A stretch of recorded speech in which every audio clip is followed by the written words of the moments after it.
Albanese government is being urged to use the money from a proposed tax hike on superannuation to help Australians on lower balances. Live to Trudy McIntosh in Canberra. What sparked this, Trudy?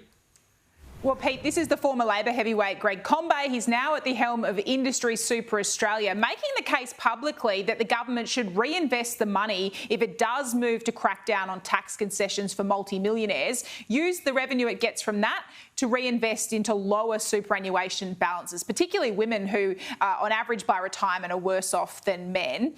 This, I'm told, the view inside government is this is an entirely uncontroversial proposal, but they push back at the characterisation in the Australian today that this is class warfare. The government has not formally come to a position to actually impose this cap, but it's certainly inching closer to that. We are seeing government ministers now publicly make the case as to why these tax concessions aren't fair, that people shouldn't be cross-subsidising at the lower end generous tax concessions for multimillionaires. This was Bill Shorten, the Labor frontbencher, a short time ago.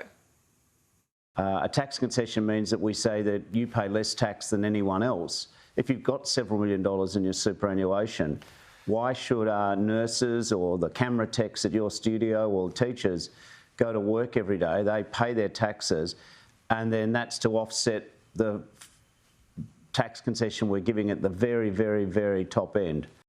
And with the uncertainty that's raging, he's got to come clean, the government's got to come clean. What are they proposing, and not have this uncertainty hang over superannuation for months to come?